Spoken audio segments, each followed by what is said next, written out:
Eurogold is driven by being the best civil engineering contractor in the Northwest, ensuring its clients are given the highest level of service that they deserve. Eurogold work in a wide range of industry sectors, including house building, highways, commercial and industrial build.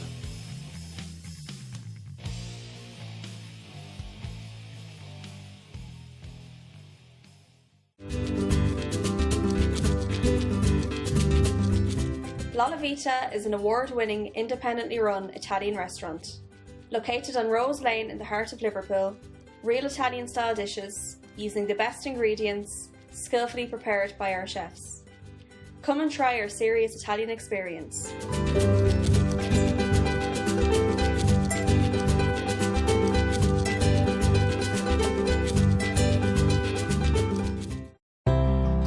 Mulligan's Funeral and Monumental Services are a family-owned funeral service first established by the late Brian Mulligan in 1996. We provide funeral homes in Gorton, Manchester and Reddish, Stockport, and we pride ourselves on giving a friendly and professional service to all the families who use our service. Contact us on 0161 432 0809.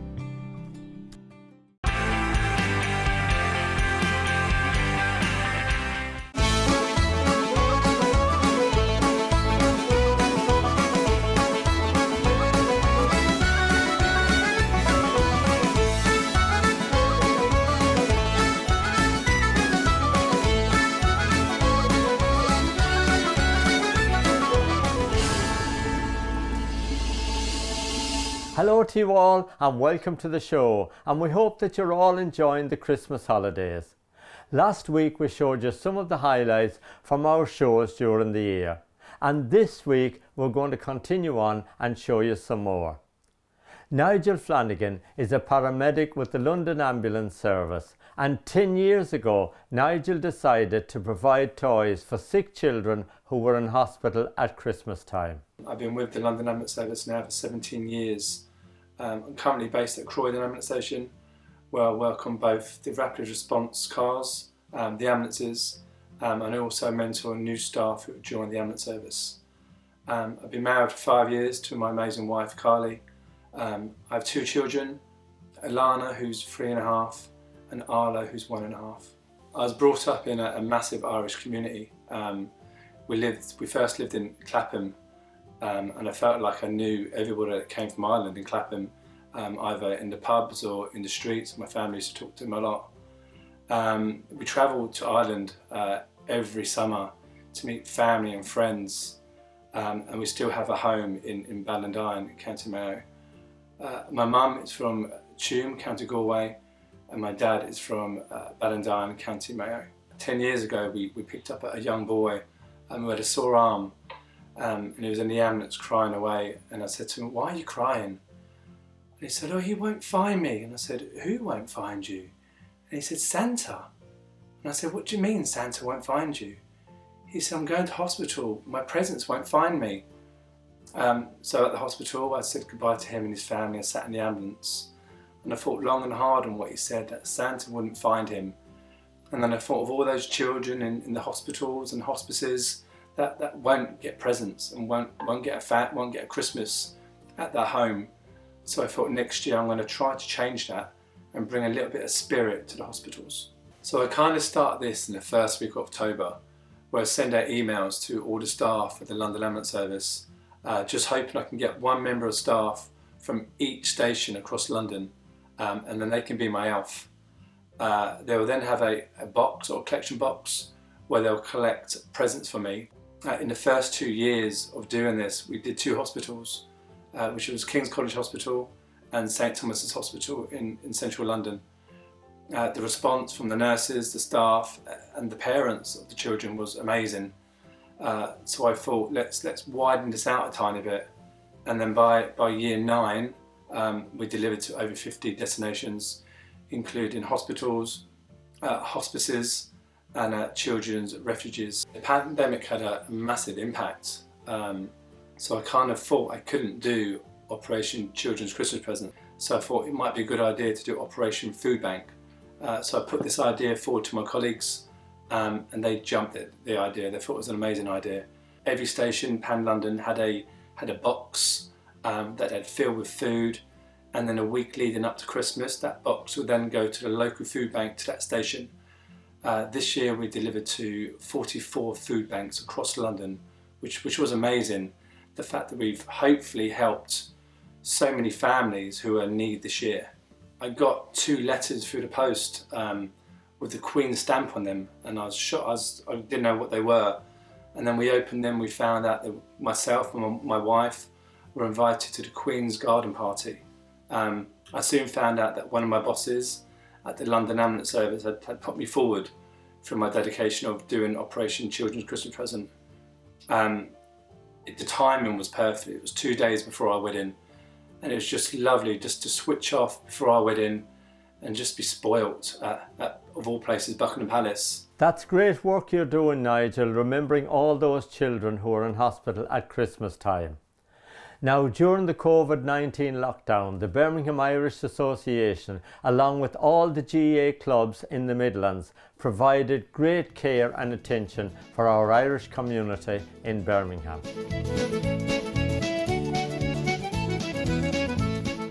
Ever since the lockdown, we've been inundated with people asking for help. We didn't realise the extent of the help that people wanted. So Birmingham Irish, we set up a helpline that was going to run 7 days a week from 9 a.m. till 8 p.m. And boy, do we know. Inundated with calls, people looking for food banks where they could go and get food. So then we thought we need to do something like this ourselves. So myself and Maurice got together with Mick O'Brien, who's part of the GAA, and we decided between us we would put a big shout out to see if somebody could donate food to us so we could set up our own food bank. We had families phoning up saying because the high street shops are closed, they were struggling with clothes for their children. We had this from adults. So again, we called the GAA and asked if anything could be done, and this is the result. We're just in the process of sorting them all out to get them distributed to the families.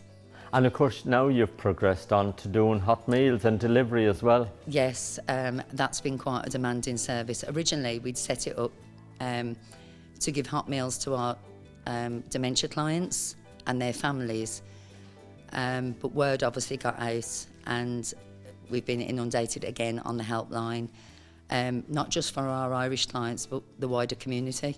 We cover the whole of Birmingham, so we sort of get everything together on who needs a meal, and then we decide which area, who goes into what area.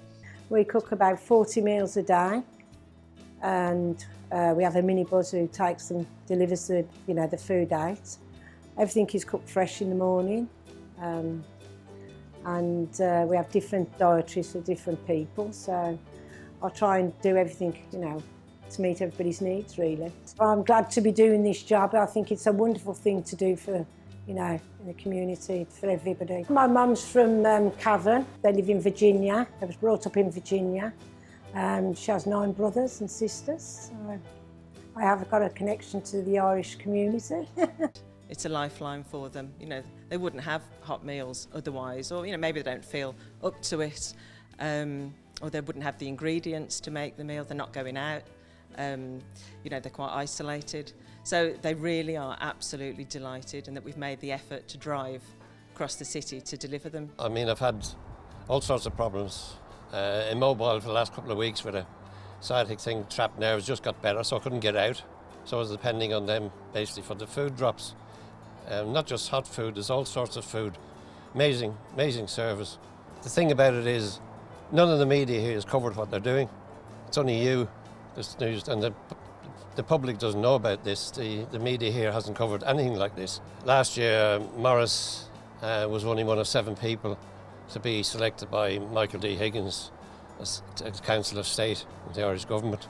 You can see now why he and his team, like Trudy and the rest of the team, without them, I don't know, that's just me I'm talking about. There's got to be hundreds or thousands more people living on their own depending on people like that. You couldn't fault the service, it's brilliant. It's heartbreaking when you actually see how many people out there are in need. Obviously, we were aware of our own clients who we were working with when we were put into lockdown, but the amounts of people who've come through to us through our helpline and social media and the website and word of mouth, it's astonishing how many people out there are desperate and in need of help. Our food parcel deliveries, our hot meal service has just gone absolutely crazy with requests. We are struggling to cope now, but there's more and more people coming on board, there's more people volunteering to help us, so hopefully we can meet that need going forward. I am a diabetic lady who is insulin dependent, and without these meals I just don't know what I would have done at this time. All the other residents are so grateful for everything all you people have done for all of us here. A great effort by everyone concerned, and of course all our community groups all around the country really stepped up to the line and cared for our Irish community so much at that time. Now, Joe Harrington and Kay O'Leary is heavily involved with the Irish Rambling House, and of course that involves great singing, dancing and a little bit of crack.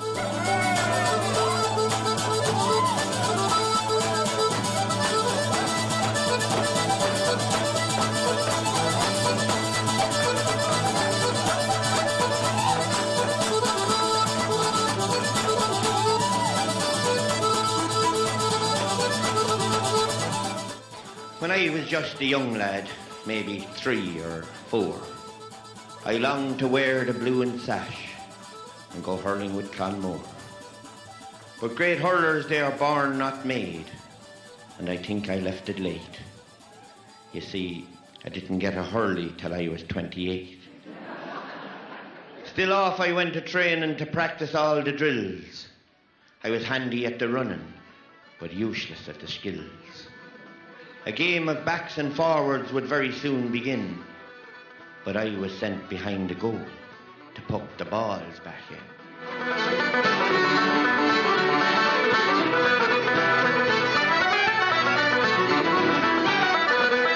There's one request, he said, and I know now, he said, for a fact, I'm going to die, he said, tonight. Is he really mine?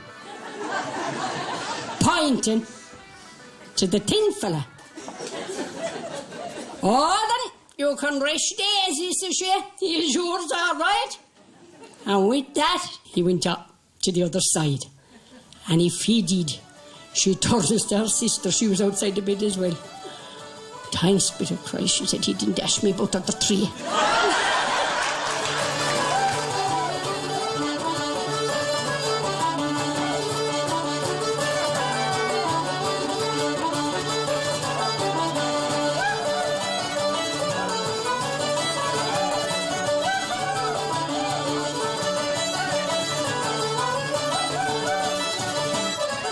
We all look forward to some great Rambling House shows during the coming year.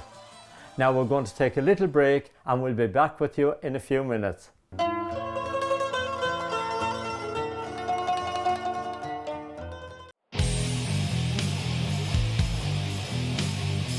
Eurogold is driven by being the best civil engineering contractor in the Northwest, ensuring its clients are given the highest level of service that they deserve. Eurogold work in a wide range of industry sectors, including house building, highways, commercial and industrial build.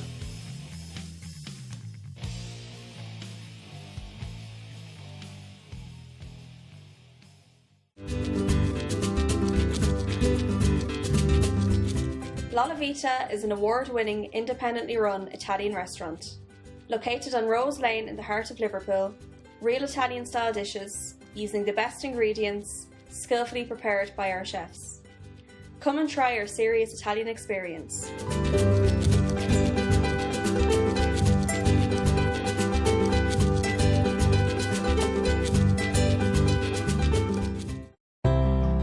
Mulligan's Funeral and Monumental Services are a family-owned funeral service first established by the late Brian Mulligan in 1996. We provide funeral homes in Gorton, Manchester and Reddish, Stockport, and we pride ourselves on giving a friendly and professional service to all the families who use our service. contact us on 0161 432 0809.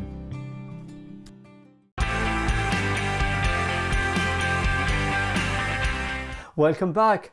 Now we're off to the Wolverhampton Central Library, where there was a special exhibition during the year representing the Irish community that come to Wolverhampton in the 90s, 50s and 60s. It was called You'll Never Go Back Now.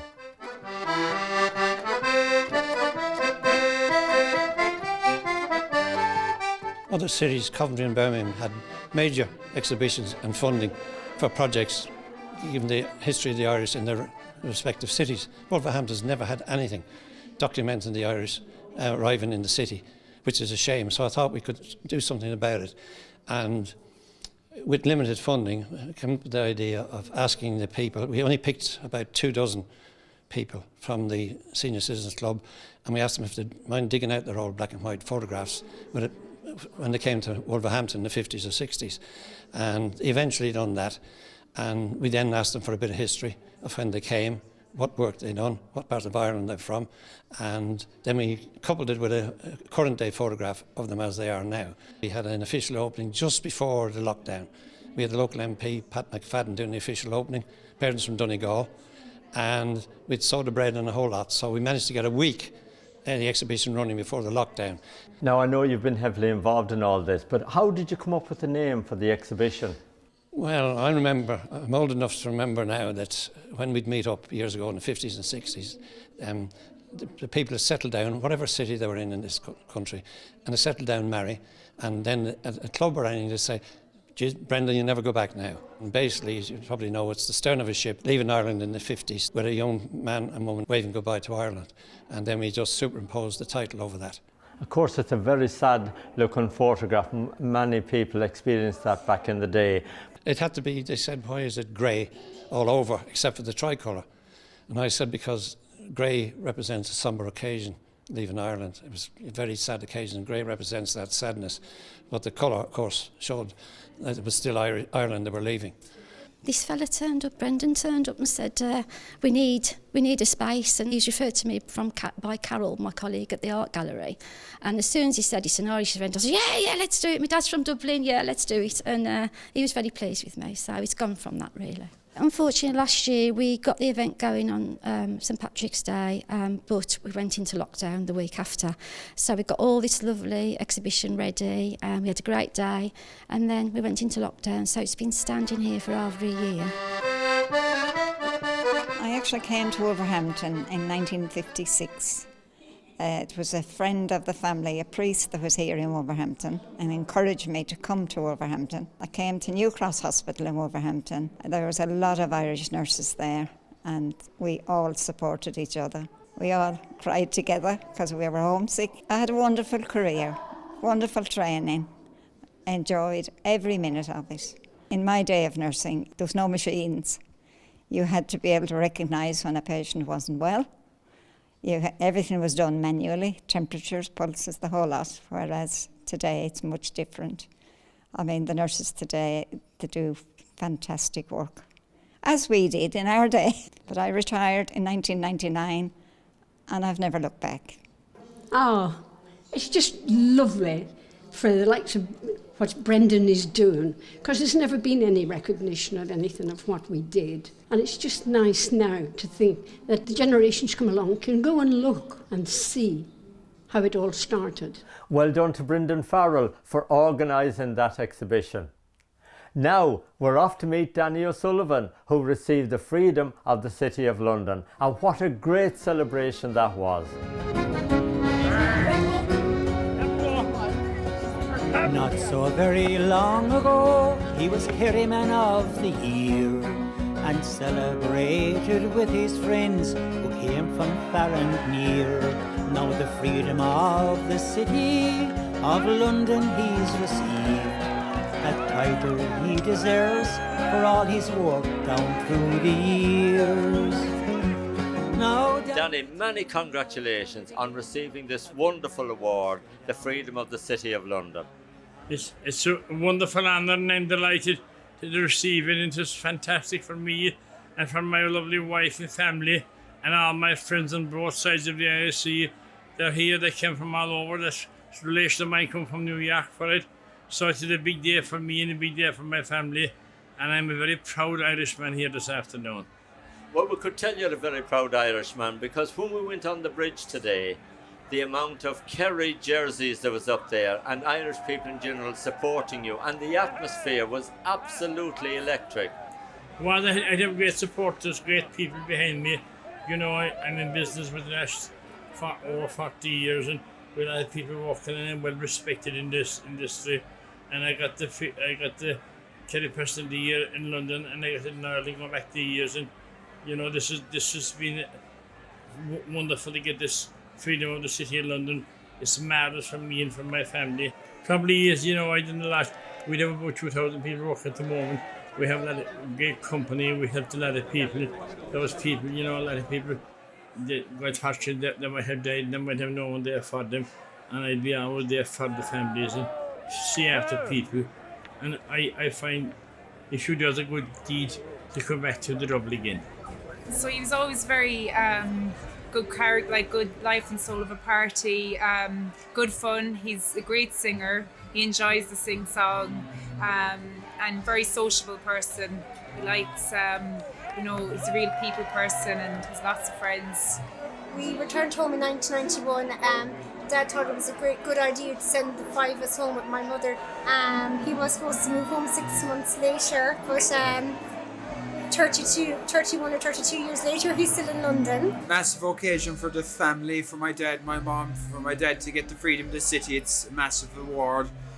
All the Irish people and English people that are with us today. The bridge is absolutely full with people and great crack around and beautiful day. Very proud.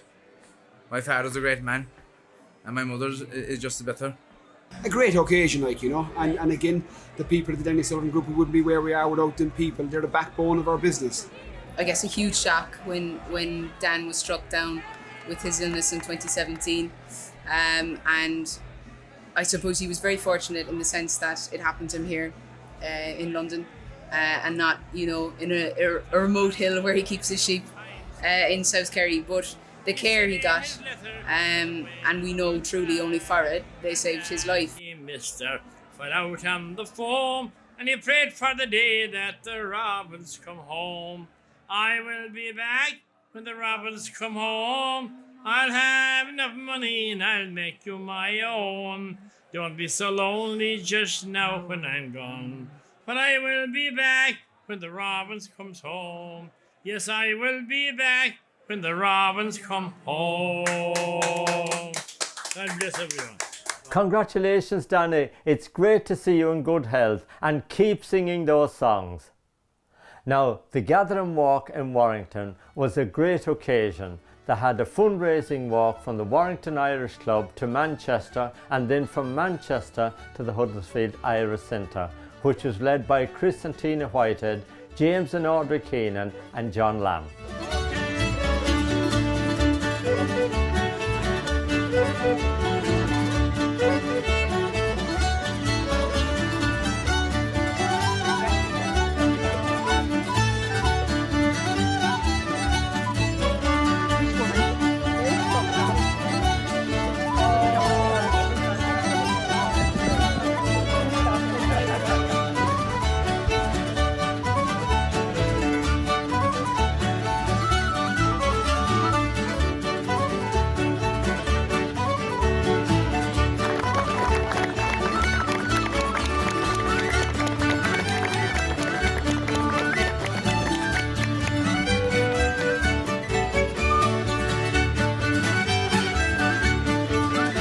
Gathering walk, we walked from Warrington to Huddersfield over 2 days, so 53 miles in total.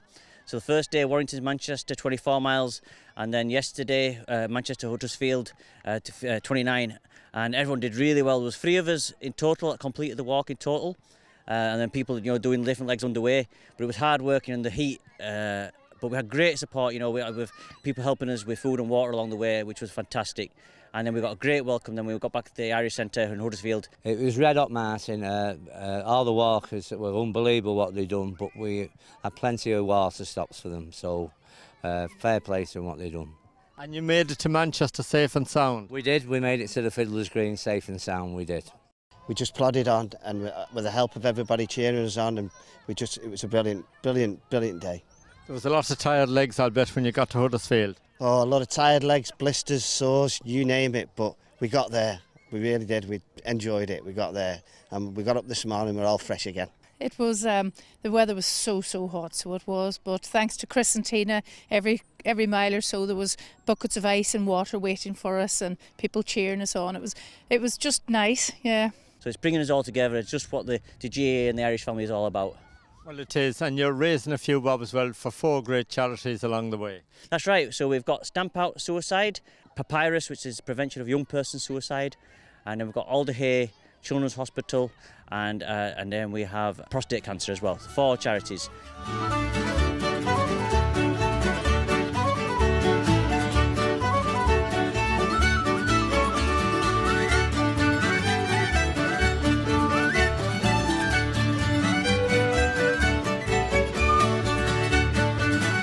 Lots of people are doing some great fundraising for fantastic charities. Well done to you all. Now, Henry McGlade is back with us next week at 7 o'clock from County Mayo, and we're here as usual at 7:30. So from us all here, from the Irish in the UK, we wish you all a very happy and healthy new year. And stay tuned, because we've got some wonderful shows coming up in the new year. Take care. See you next time.